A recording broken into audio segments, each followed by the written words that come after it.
Bonjour à tous, je suis très heureuse de vous retrouver aujourd'hui sur cette page Facebook, hein. Je tiens vraiment à vous remercier tous, au nom du président de l'association Cannes Université, Emmanuel Voisin-Manchot, au nom des membres du groupe, au nom de l'équipe qui m'accompagne.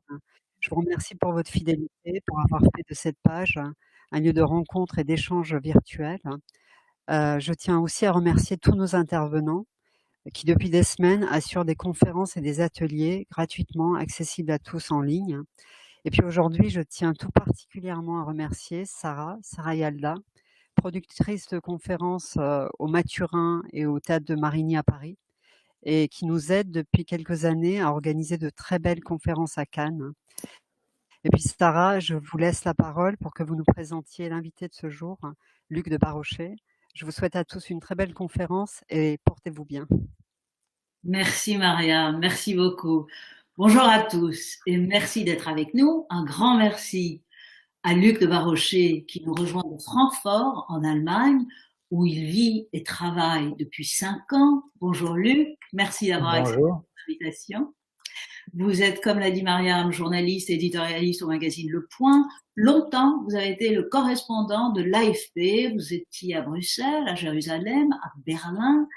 Vous avez dirigé les pages internationales du Figaro, puis sa direction digitale, la rédaction web du Figaro. C'est même vous qui l'avez lancée, avant de vous lancer dans une aventure qui est une très belle aventure puisque c'est la création d'un quotidien, il n'y en a pas beaucoup, et c'était la création du quotidien L'Opinion, où vous étiez rédacteur en chef numérique.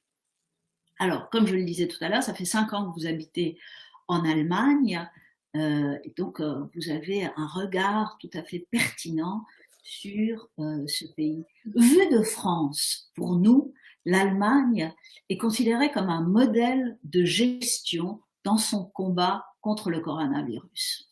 Donc, l'épidémie a causé en France plus de 20 000 morts. En Allemagne, seulement 4 500. Il faut évidemment comparer ça à la population. La population de l'Allemagne est de 83 millions contre 66 millions en France. Par ailleurs, les hôpitaux allemands n'ont jamais été saturés, ce qui a permis d'ailleurs à des malades de la région Grand Est de France d'être soignés dans les hôpitaux allemands. Alors, dans la prise en charge de l'épidémie, qu'est-ce qui explique la supériorité allemande par rapport à ses voisins? Bonjour à tous. Merci de m'avoir invité. Je vais essayer de vous expliquer un peu cet après-midi les différences d'approche entre l'Allemagne et la France, qui s'expliquent par des différences qui sont des différences d'abord culturelles. Entre la France et l'Allemagne, on ne réagit pas de la même façon à un événement et à une crise. Il y a aussi des différences de moyens qui sont mises en œuvre dans les systèmes de santé. Donc ça, on va en parler aussi en détail. Et puis, il y a au final aussi des différences de choix politiques qui ont été faits toutes ces dernières années et qui font qu'aujourd'hui, l'Allemagne est finalement dans une bien meilleure situation que la France pour réagir et pour lutter contre cette crise. Donc, voilà, on va essayer d'expliquer un peu toutes ces différences. Alors d'abord, permettez-moi tout de suite juste de corriger un chiffre. Là. On est à 5000 morts déjà en Allemagne, donc on a passé le cap des 5000 hier soir, d'après l'Institut Robert Koch, qui est l'Institut, une sorte d'équivalent de l'Institut Pasteur ici en Allemagne, et qui est un institut public qui supervise un peu toute la lutte contre le coronavirus et qui fait des décomptes. Donc 5000 morts pour un nombre de cas qui est à peu près, en tout cas un nombre de cas identifiés, déclarés, qui est à peu près similaire au nombre de cas français.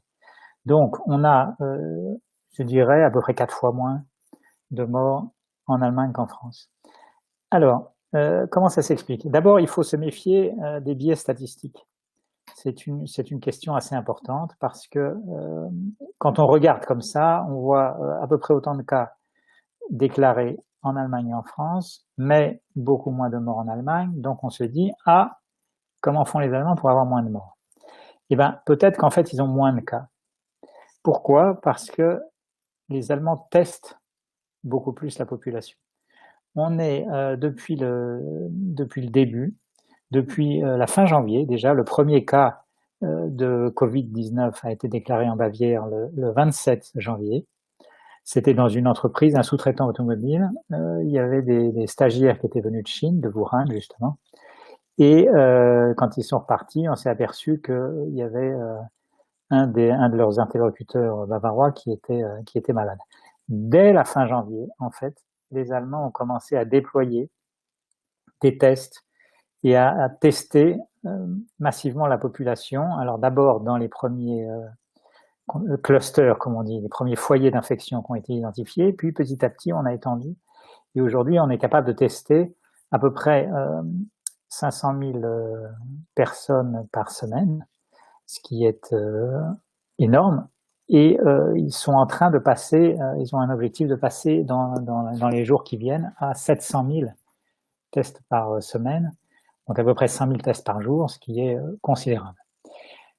Alors évidemment, à côté des 83 millions d'Allemands, 700 000 par jour, c'est pas suffisant pour tester tout le monde, mais ça permet quand même de tester beaucoup de gens et d'identifier très vite les personnes qui ont été en contact avec des personnes infectées et donc de vérifier si ces personnes qui ont été en contact sont aussi infectées, et tout ça avant même parfois que les symptômes se déclarent. Et donc, ce qui permet, par exemple, de traiter les cas beaucoup plus vite, d'hospitaliser, le cas échéant, les gens beaucoup plus vite, alors que en France, on est dans un système où on a beaucoup moins testé, et donc, comme on a beaucoup moins testé, on ne savait pas finalement qui était infecté au coronavirus ou pas. Et donc, les cas de Covid-19 qui sont identifiés en France, c'est souvent les gens qui sont dans des hôpitaux ou dans des maisons de retraite, des EHPAD. Et donc, le nombre de morts, je dirais, est un peu automatiquement supérieur au nombre de morts en Allemagne, parce qu'en France, je suis même persuadé qu'il y a énormément de gens qui passent sous le radar, c'est-à-dire qui ont contracté le Covid toutes ces dernières semaines, mais qui n'ont pas été déclarés, qui n'ont pas été identifiés comme tels parce qu'ils n'ont pas été testés, et donc qui ne sont pas dans les statistiques. Donc il y a beaucoup de gens qui sont des formes bénignes de Covid, qui sont identifiés en Allemagne, qui ne sont pas identifiés en France. Voilà, donc on a une différence statistique, un biais statistique. Je ne sais pas si je me suis bien fait comprendre, dites-moi si vous voulez que je précise quelques points, qui explique cette différence de bilan entre la France et l'Allemagne. Oui, tout à fait. Ça, c'est au niveau des tests. Mais après, il y a les dépenses de santé, c'est-à-dire c'est les investissements à long terme également qui ont permis à l'Allemagne d'avoir cette gestion. C'est vrai, c'est vrai. Alors là, on arrive à des différences qui sont à la fois culturelles et économiques entre la France et l'Allemagne, qui fait que l'Allemagne, je dirais, a réagi plus rapidement et plus efficacement à l'épidémie. D'abord, bon, il y a beaucoup de facteurs qui entrent en compte, mais d'abord, je dirais qu'en Allemagne, on ne vit pas tout à fait comme en France. On a vu que les principaux foyers d'infection qui sont devenus dangereux en France, c'est l'Alsace et c'est la région parisienne, l'Île-de-France de manière générale. Ce sont des endroits, surtout en ce qui concerne Paris et la région parisienne, où on vit un peu les uns sur les autres.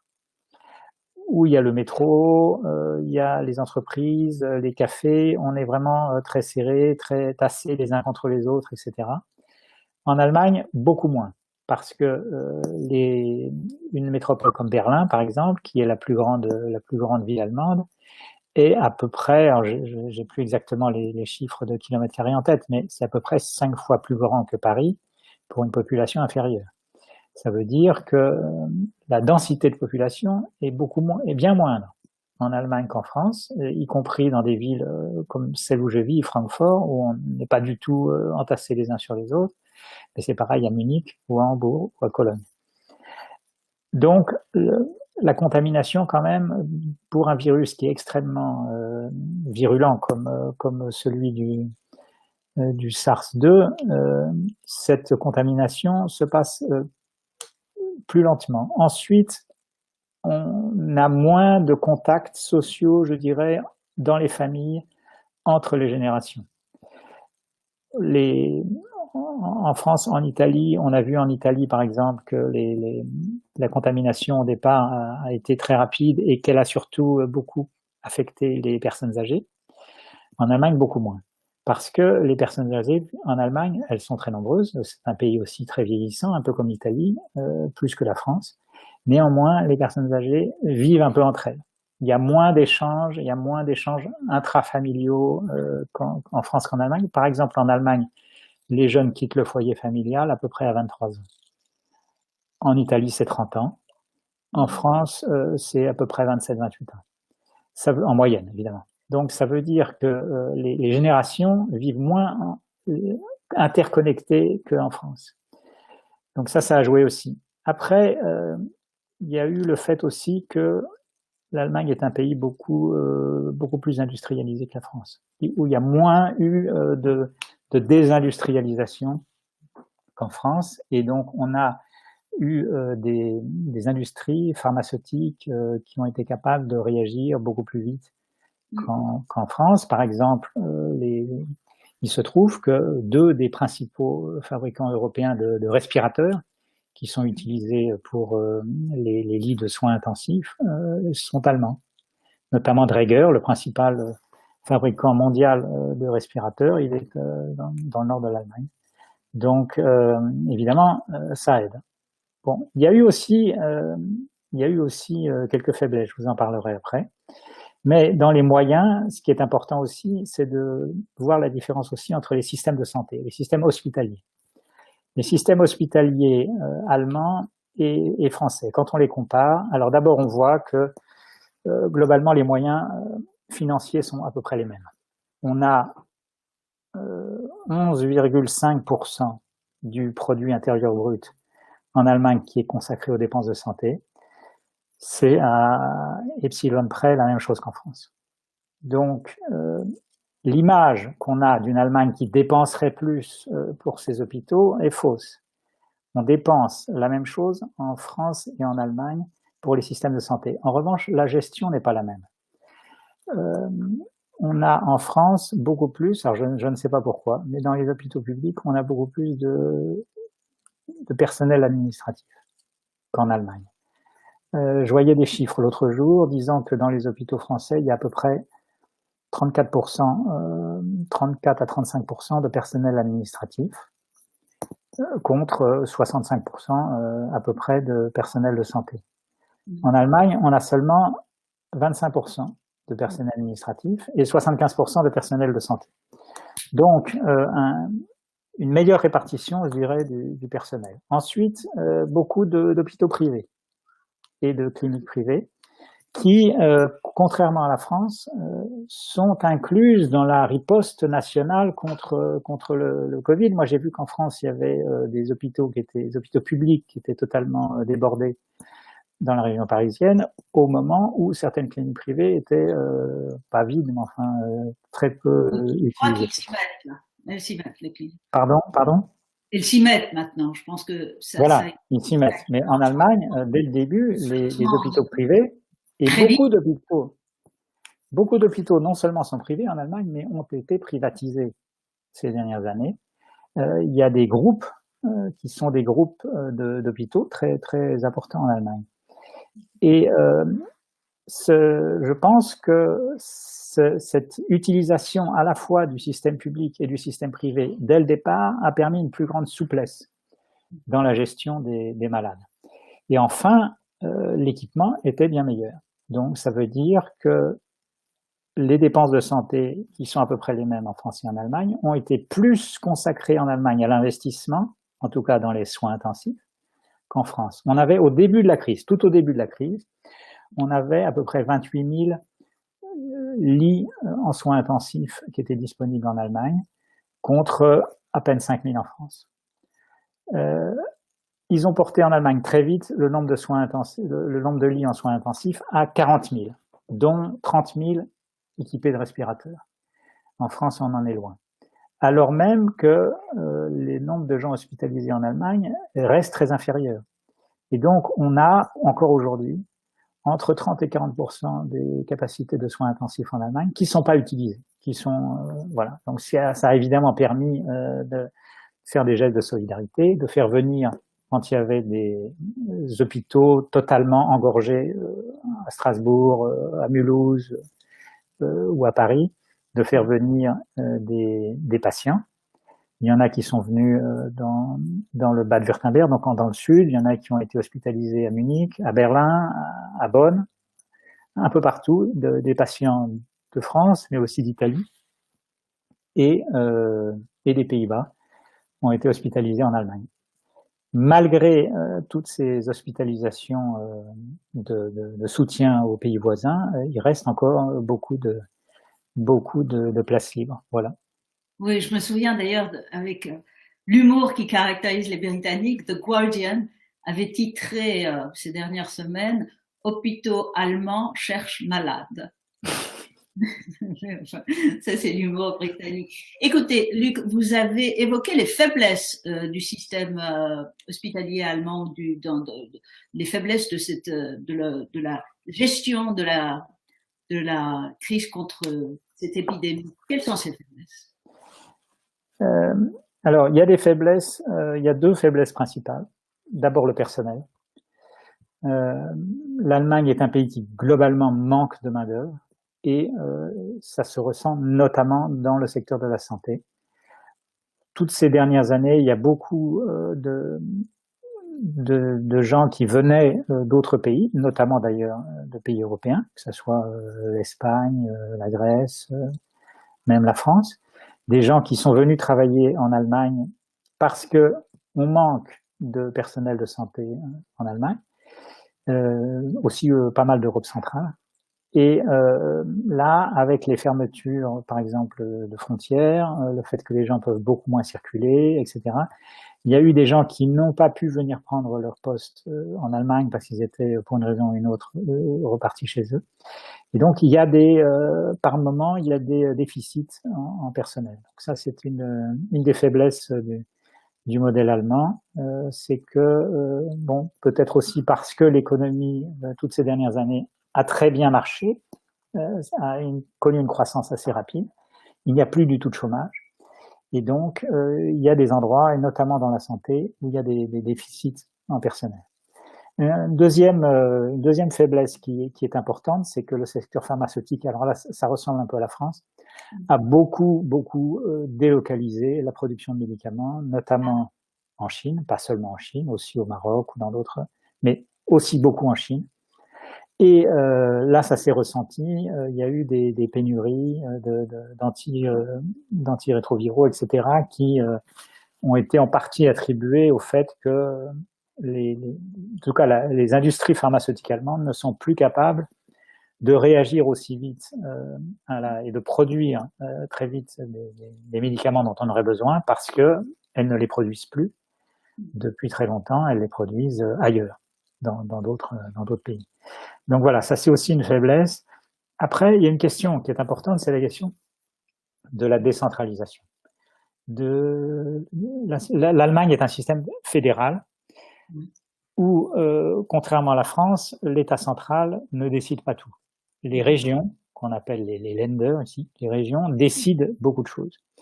Et alors, il y a deux aspects. Ça peut être un avantage, parce que ça peut permettre des réactions plus souples, plus différenciées selon les régions, etc. Ça peut aussi être une source de cacophonie et d'incompréhension des gens. Pourquoi moi je dois faire ça alors que dans le land d'à côté, ils ne sont pas obligés, etc. Donc là, il y a eu un gros débat en Allemagne sur le système fédéral. Est-ce que vraiment c'était un avantage d'avoir ce système fédéral ou pas? Ça, c'est une question, aujourd'hui, je ne sais pas répondre. Moi, je vois qu'il y a des avantages et il y a des inconvénients par rapport à un système centralisé comme la France. Et donc, on voit par exemple comme avantage que les régions les plus touchées, qui sont dans le sud de l'Allemagne, notamment la Bavière, qui est le land le plus touché, mais aussi le Bade-Wurtemberg ou la Sarre, qui est frontalière de la Lorraine. Ces régions-là sont les plus touchées et donc ont très vite instauré des règles de confinement, de distanciation sociale, comme on dit, qui sont plus strictes qu'ailleurs. En Bavière, par exemple, on a des règles qui ressemblent un peu à ce qui se passe en France, alors que dans le nord de l'Allemagne, ou même en Rhénanie, là où, à Francfort, là où je suis, il y a vraiment en Hesse, il y a vraiment une application des règles beaucoup plus souples qu'en France. Par exemple, en France, je sais qu'il faut remplir un formulaire pour sortir, qu'on n'est pas censé sortir plus d'1 heure par jour, etc. Ici, non seulement on n'a pas besoin de formulaire, mais on peut sortir autant qu'on veut. Et donc, ça, c'est une différence aussi importante. On compte beaucoup plus sur la responsabilité des gens, Ouais. alors qu'en France, c'est beaucoup plus autoritaire, je dirais, dans le fonctionnement, où on édicte des règles et ensuite tout le monde est censé respecter les règles qui ont été édictées par la direction politique du pays. Oui, c'est-à-dire on considère que les Allemands sont naturellement plus disciplinés que les Français. Oui, alors ça je suis pas sûr, non. Non. Je suis pas sûr qu'ils soient naturellement plus disciplinés. Mais il y a une confiance qui est plus importante. Il y a une confiance à la fois, et ça marche dans les deux sens, à la fois des citoyens envers le pouvoir politique, qui est plus marqué qu'en France, même si évidemment il y a beaucoup de critiques aussi, mais globalement la confiance est plus marquée qu'en France, et le gouvernement fait plus confiance à sa population qu'en France. Justement, à ce propos, il y a le baromètre Opinionway Cevipof avait fait un sondage. Alors, oui. le sondage date d'1 ou 2 jours, hein, peut-être que ça a changé depuis, mais ce dernier sondage signalait que 60% des Allemands font confiance à leur exécutif, contre 34% des Français. Alors, oui. Bien sûr, le gouvernement français, si vous voulez, arrive affaibli par la crise des Gilets jaunes, par le mouvement également de contestation de sa réforme des retraites. Mais quand même, la différence est considérable. Alors, comment l'expliquez-vous ? Vous avez en partie expliqué, mais je voulais vous soumettre une suggestion. Est-ce que la différence de style entre Mme Merkel et M. Macron dans la prise de parole n'a pas été déterminante? Je m'explique. On a d'une part un président français qui a choisi une rhétorique martiale, et de l'autre, une chancelière qui a une parole réconfortante, adossée à l'autorité que lui donne sa formation scientifique. Comme vous le savez, elle est physicienne de formation. Côté allemand, on est à la recherche d'un consensus, alors que côté français, on préfère se placer dans la confrontation, finalement. Est-ce que cette différence de style ne rentrerait pas en ligne de compte dans ce différentiel de confiance? Oui, vous avez raison, c'est très important. Il y a des différences culturelles, il y a aussi des différences politiques qui jouent et qui expliquent ce rapport aux autorités, ce rapport au gouvernement qui n'est pas le même en France et en Allemagne. Il y a toute une partie de l'explication qui vient du système politique, qui est différent. En Allemagne, donc déjà, on a ce système fédéral qui fait que le gouvernement central, donc le gouvernement de Mme Merkel, ne peut pas décider tout seul de ce qui doit se faire ou pas se faire. Il doit arriver à un consensus avec les régions, puisque ce sont les régions, les Länder, qui ont des compétences en matière de santé d'une part, d'ordre public d'autre part. Donc tout ce qui est à la fois gestion des hôpitaux et à la fois gestion des règles de confinement, les Länder ont plus qu'un mot à dire, ils participent à la décision. Et donc, quand Merkel décide qu'on confine la population, par exemple, elle ne peut pas juste avec son gouvernement décider, voilà, on va appliquer ces règles-ci, ces règles-là. Elle doit faire une conférence. Alors, en ce moment, ce sont des visioconférences, un peu comme partout, avec les 16 ministres-présidents, comme on les appelle, c'est-à-dire les 16 présidents des régions. Et c'est cette conférence entre Merkel et les 16 présidents de région qui fait qu'on arrive à un consensus sur les règles qu'on applique, avec toujours une marge de manœuvre qui fait que certaines régions, comme je vous le disais tout à l'heure, vont pouvoir appliquer des règles plus strictes que d'autres. Mais globalement, on suit quand même des règles générales qui sont communes et qui sont décidées d'un commun accord. Voilà. Donc ça fait quand même une grande différence. Il y a une autre différence de culture politique qui est la proportionnelle.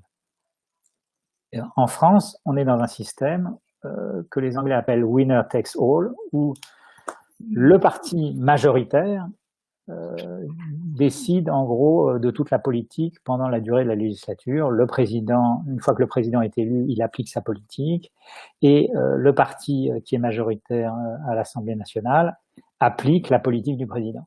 Voilà. En Allemagne, pas du tout. En Allemagne, on est dans un système proportionnel. Aucun parti n'est capable depuis longtemps d'arriver à tout seul à la majorité absolue, et donc on doit former des coalitions. Ces coalitions font que, par exemple, en ce moment, au gouvernement fédéral, on a une coalition qu'on appelle une grande coalition entre les deux principaux partis du pays, la droite conservatrice, CDU, CSU, et la gauche social-démocrate. Gouvernent ensemble depuis des années, mais aussi dans chaque région, dans chaque land, il y a des coalitions. Entre, par exemple, le land où je vis, la Hesse, il y a une coalition entre les Verts, les écologistes, et la CDU, le parti de Merkel. Donc, que ça soit au niveau régional ou au niveau national, on a des coalitions, des gouvernements de coalition qui sont obligés par nature à négocier, parce qu'aucun ne peut appliquer le programme sur lequel il était élu. Il faut qu'il négocie, et donc à chaque fois qu'une crise survient, eh bien, on a le réflexe de négocier quelles vont être les règles qu'on applique, etc. Donc on n'est pas du tout dans un système top-down comme en France, où le président de la République dit à partir de demain on va faire telle règle ou telle règle, et puis Édouard Philippe va vous annoncer demain les détails. Ici, on est dans un système où à tous les niveaux on négocie entre l'État fédéral et les régions, au sein des régions, au sein de l'État fédéral, on négocie entre les partis, on négocie, voilà. Et donc, ça prend plus de temps, souvent, qu'en France, encore qu'ils sont maintenant quand même très habitués à prendre des décisions assez vite, mais leurs conférences peuvent durer des heures, et ça peut être assez lent, mais au bout du compte, il y a des décisions qui sont très consensuelles. Donc ça, c'est une différence très importante. Alors, à côté de ça, il y a aussi les différences de communication. On a vu Macron, au début, avoir une communication très martiale, c'est la guerre contre le virus, etc. En Allemagne, pas du tout. En Allemagne, on appelait à la responsabilité des gens. Merkel a fait une adresse à la nation, ce qui est exceptionnel. Elle n'a jamais dit « je ».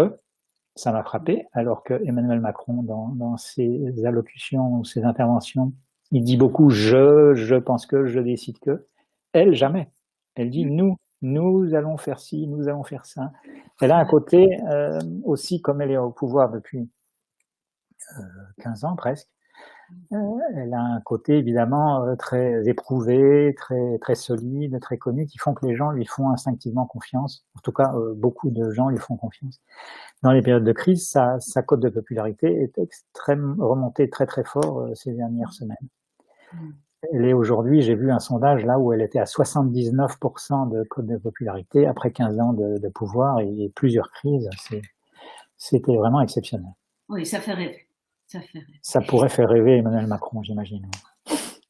Écoutez, vu de France, on a l'impression que l'Allemagne, moins touchée que ses voisins, est en train d'entamer son confinement. Les petits commerces ont rouvert lundi, il y a quelques jours. Le bac n'est ni reporté ni annulé. Vous habitez à Francfort. Luc, comment ça se passe? Racontez-nous. Alors, il y a des confinements quand même très, très prudents. D'ailleurs, Merkel a dit nous n'en sommes qu'au début de la crise. Nous ne sommes pas dans une période où on est en train de gérer la fin de la crise. Elle explique que les règles de ce qu'on appelle de distanciation sociale, c'est-à-dire le fait de rester loin les uns des autres, de porter un masque, de faire attention à se laver les mains régulièrement, tout ce qu'on appelle les gestes barrières, etc. Tout ça va rester en vigueur pendant très très longtemps. Alors, les magasins ont été rouverts, en tout cas ceux qui font moins de 800 mètres carrés. Les grandes surfaces, c'est pas encore pour tout de suite. Donc, les magasins ont tous pratiquement instauré des règles extrêmement précises où on n'entre pas à plus de 2 ou 3 à chaque fois dans le magasin, où on reste à au moins 1,50 m des autres clients, où tous les commerçants aussi ont acheté des sortes de plaques de plexiglas pour s'isoler un peu des clients. On voit quand même des règles extraordinaires. La plupart des régions ont introduit une obligation de port du masque pour les transports en commun et pour les commerces. Même les supermarchés ont introduit des règles où, bon, je crois que c'est un peu pareil en France, où il faut avoir son caddie quand on veut entrer. Donc, on ne peut pas entrer dans un supermarché. Il faut attendre que quelqu'un sorte pour qu'on ait son caddie, qu'on puisse rentrer, de façon à ce qu'on limite le nombre de gens qui sont en même temps dans le supermarché. Et puis, tous les restaurants sont fermés, tous les cafés, tous les bistrots sont fermés, toutes les concerts, salles de concert, salles de spectacle restent fermées. Même la fête de la bière, le plus grand événement populaire d'Europe, avec 6 millions de participants l'année dernière. La fête de la bière en septembre à Munich sera annulée cette année. C'est la première fois depuis qu'elle existe, j'imagine, je sais pas, depuis très longtemps que la fête de la bière est, en tout cas, première fois qu'elle est annulée. Donc, on est quand même encore dans une situation d'exception, clairement. Alors, chaque crise, chaque guerre a ses héros, et on présente Christian Drosten comme l'homme le plus influent d'Allemagne. Qui est Christian Drosten? Qu'a-t-il fait? Oui, bah, alors dans chaque pays européen, les virologues sont devenus des gens extrêmement importants. L'Allemagne n'échappe pas à cette règle. Donc Christian Drosten est le chef du service de virologie de l'hôpital universitaire, le CHU de Berlin, qui s'appelle l'hôpital de la Charité, avec un nom français qui vient de l'héritage huguenot de Berlin. Donc cet hôpital de la Charité a un service de virologie important, déjà depuis très longtemps, et Christian Drosten est le professeur qui dirige ce service, et il a depuis longtemps étudié la famille des coronavirus, donc justement des virus la famille à laquelle appartient le virus en question.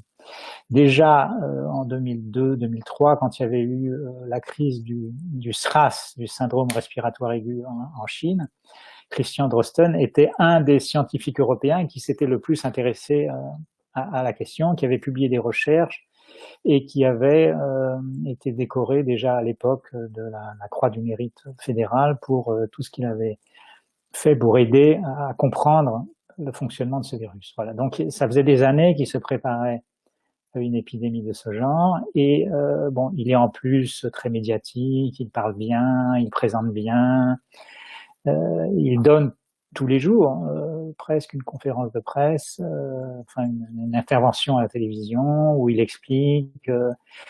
Surtout au début, c'était très important. Il expliquait aux Allemands ce qu'il fallait faire, les gestes barrières, les masques. Il a fait partie des gens qui ont expliqué aux Allemands la gravité de la crise et qui ont fait prendre conscience aux gens qu'il fallait vraiment changer son comportement. Et puis, il a beaucoup conseillé, bon, comme il est à Berlin, évidemment, il a beaucoup conseillé Angela Merkel, qui elle-même est une scientifique. Donc, ça aussi, ça joue, parce que les Allemands aussi lui font instinctivement confiance parce qu'elle est docteure en physique-chimie, donc en chimie quantique. Donc, elle comprend le langage scientifique. Elle est capable aussi d'expliquer simplement aux Allemands des problèmes scientifiques complexes. Ça aussi, ça joue. Et Christian Drosten donc, est devenu l'un de ses principaux conseillers médicaux. Merci Luc. Avant de vous laisser une dernière question, j'aimerais élargir à l'Europe. Certaines voix s'élèvent pour dire que le coronavirus accélère la chute de l'Europe, qui déjà, même avant l'épidémie, n'était pas en très grande forme. Partagez-vous ce pessimisme? Alors, il faudrait une autre conférence pour aborder ce sujet parce que c'est vraiment un très très gros sujet. Non, moi je suis pas pessimiste du tout, mais c'est vrai que l'Europe est soumise à des tensions très fortes et que le fait que les États nationaux, l'Italie, l'Espagne, la France, l'Allemagne, ont réagi au début en ordre vraiment dispersé, fait que ça pose des questions sur l'utilité de l'Europe. Mais on voit bien aujourd'hui, je pense que dans la deuxième phase de la crise qui a commencé, c'est-à-dire que la crise sanitaire qui est devenue une crise économique, que pour traiter cette crise économique, on a beaucoup plus besoin de l'Europe que pour la crise sanitaire, parce que la crise sanitaire, c'est vrai que les compétences de santé sont essentiellement au niveau des États, que les hôpitaux sont pas gérés du tout par l'Europe, mais par les États membres ou par les régions, comme en Allemagne. Et donc, pour la riposte santé, l'Europe a joué un rôle qui n'était pas très important, qui était secondaire. En revanche, pour la crise économique dans laquelle on est plongé maintenant, et dont il va bien falloir sortir un jour ou l'autre, et pour la gestion de la crise et pour la sortie de crise, là, l'Europe, je pense, va jouer un rôle extrêmement important. D'ailleurs, au moment où on parle, là, les chefs d'État et de gouvernement de l'Union européenne sont réunis à Bruxelles pour discuter du plan de relance, qui va être un plan de relance considérable, qu'on n'a jamais vu, au moins 1000 milliards d'euros, donc des sommes absolument fabuleuses. Comment on va gérer ça? Comment on va organiser ça? Bon, j'imagine que c'est une discussion qui ne fait que commencer, qui va encore prendre quelques visioconférences pour aboutir, mais là, on voit bien que pour ça, l'Europe est absolument indispensable. Ouais. Luc, si on devait tirer une leçon de l'exemple allemand durant cette lutte contre l'épidémie, quelle serait-elle? Eh bien, moi, ce qui me frappe le plus dans les différences entre la France et l'Allemagne, c'est d'abord la bonne gestion du pays. Je pense qu'on voit toutes les critiques qui ont été faites contre l'Allemagne ces dernières années, contre l'austérité, etc. On voit aujourd'hui que la rigueur budgétaire paye, c'est-à-dire que toutes les économies qui sont faites se traduisent aussi par des services publics qui marchent mieux qu'en France. Donc, ce n'est pas qu'une question de montant d'argent qu'on dépense, c'est aussi une question de gestion des services publics. Et on voit bien que la gestion allemande marche mieux que la gestion française.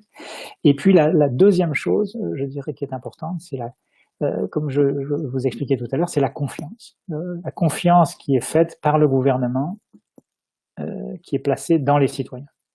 Le gouvernement allemand fait confiance à ses citoyens. On n'a pas l'impression que le gouvernement français fasse vraiment confiance aux citoyens français. Et ça, je pense, c'est une différence très importante qui fait que dans une période de grave crise, qui bouleverse beaucoup de choses, ça facilite énormément la gestion de la crise. Ouais. Cher Luc, j'espère qu'on vous entendra au plus haut niveau de la nation et on en prendra peut-être des leçons sur l'Allemagne. Mille merci à vous d'avoir accepté notre invitation. Merci. C'était un plaisir. Je sais que le point pour lequel vous écrivez paraît aujourd'hui. Vous le trouverez dans tous les kiosques ouverts. Vous avez un article. Quel est le sujet de votre article pour que notre public puisse s'y référer? Oui, j'ai un éditorial. Vous verrez, c'est justement sur la question de l'Europe. Ah, très bien. Oui. Parfait. Merci Luc. Merci de nous avoir suivis, cher public. Et on vous donne rendez-vous à très bientôt. Merci. Au revoir, merci. Et merci beaucoup Luc, merci beaucoup Sarah. On sait maintenant qu'on a un autre sujet à traiter ensemble, c'est celui de l'Europe. Demain, on a encore le programme de Cannes Université pour la semaine qui se poursuit. À 11h, Marie-Pierre Thomas, scénariste, va témoigner de son expérience de scénariste dans le cadre du concours d'écriture qui a été lancé par la mairie de Cannes. Dans l'après-midi à 15h, vous retrouverez Aurélie Guater, qui est donc notre animatrice de l'atelier du bien-être. Demain, dans l'après-midi, on diffusera auprès de tous le programme de la semaine prochaine. Et puis j'espère, Sarah, qu'on va se retrouver jeudi prochain, à la même heure, à 18h, pour une autre Cannes conférence en ligne, en plus de tout le programme que Cannes Université va vous proposer pour la semaine prochaine. Avec Bonne fin de journée à tout le monde. Sarah, je vous embrasse de loin, virtuellement. Et, euh, et je oui, et puis je vous dis à la semaine prochaine et prenez tous très bien soin de vous. Et nous, on se retrouve la semaine prochaine, en tout cas, avec Sarah, j'espère, jeudi. Voilà, bonne fin de journée.